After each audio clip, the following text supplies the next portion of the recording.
Everywhere you go, everywhere you look, you find color in your life. Beautiful colors are a pleasure to see. Some are nature's colors, the color of flowers, the color of animals, the color of the sky, the mountains, and the countryside. These are some of nature's colors. People often use colors to brighten the world in which they live, and for other good reasons as well. What a drab place the world would be if there were no colors.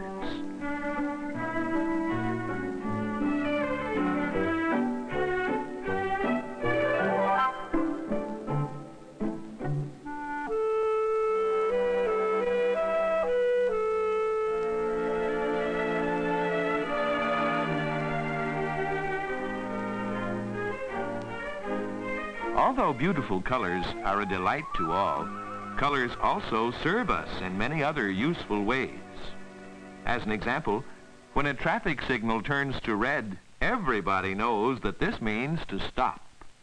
The cars wait while the light is red. When the light changes to green, the motorist knows it's time to go.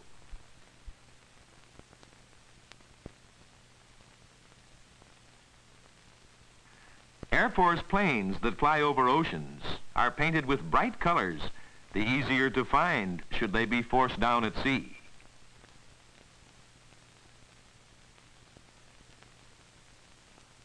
Colors are used in building radio and television sets. There are hundreds of parts in a radio. Some are so small, it's hard to print certain very important numbers on the part. Many of these parts look much alike. Yet the builder knows they are different, for each is painted with certain colors. Each color stands for a certain number, and each different part is colored in a different way. This method of identifying things is one of the many ways that color is put to work.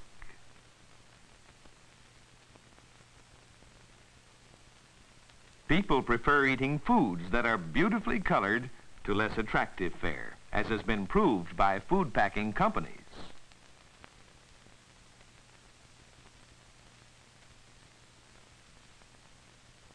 Did you ever wonder why light-colored clothing is cooler in summer than dark?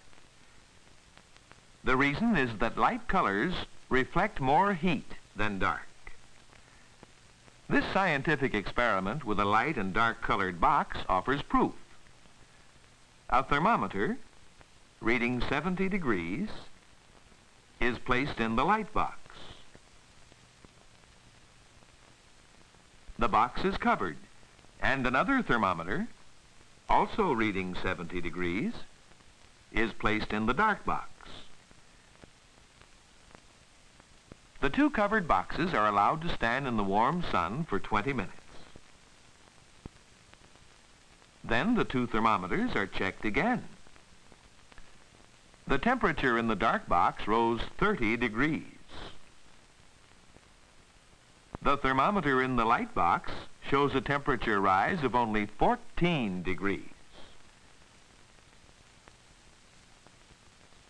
The difference in temperatures proves that the light color reflected much more heat than the dark.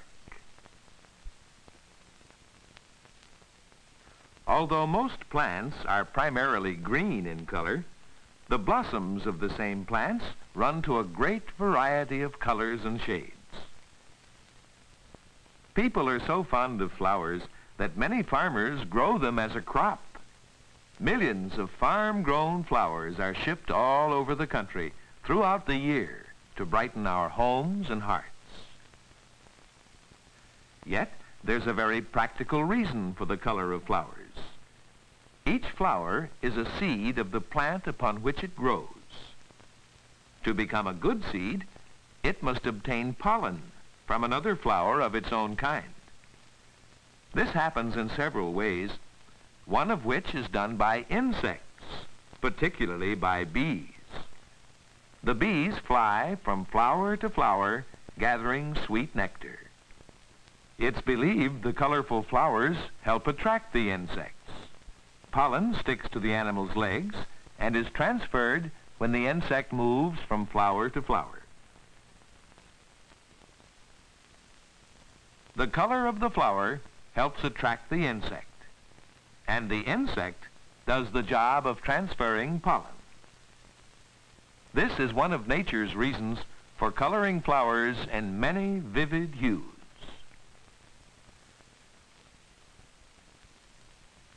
The color of animals is not accidental, but is the result of thousands of years of gradual development. The deer's color is much the same as the animal's surroundings, making it difficult to be seen by enemies.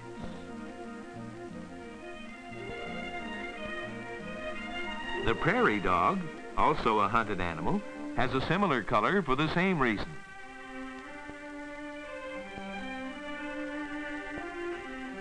Lions are good hunters. Their sandy color is better suited to a successful hunt than a bright shade of red would be.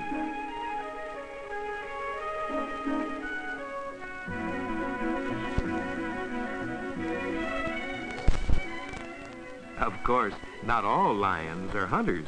Some are still hunters to be.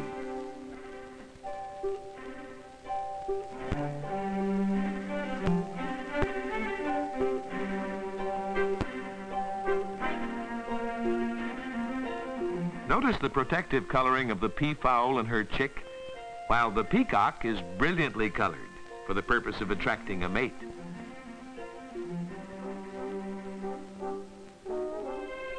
Of all the colorful birds in the world, the cockatoo is one of the most brilliant.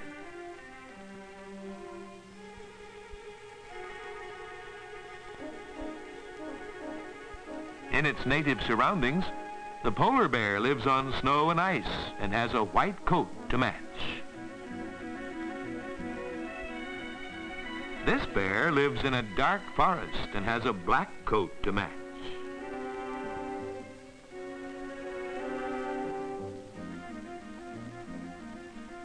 Of course, some animals seem to have colors that serve no useful purpose at all.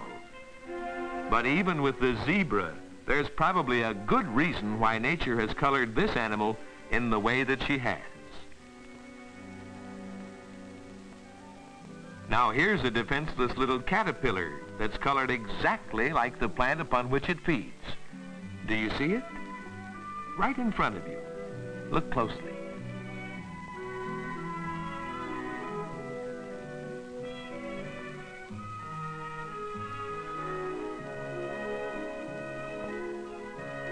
This insect is colored like something it is not. Although it looks like a wasp, it's actually a harmless little moth. And while some insects imitate other animals, man tries to imitate the color and form of certain insects. This is a specialty with some fishermen who make clever imitation insects for catching fish that are attracted to their colorful bait. Another example of how colors are useful.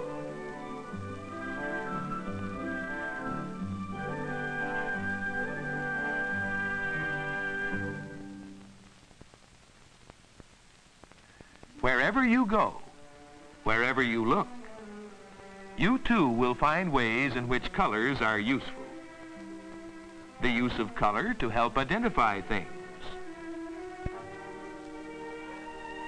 The use of color to keep things cool. Nature's use of color to help in pollination and for protection in the world of animals. These are but a few of the ways we see that colors are useful, working for man and nature alike.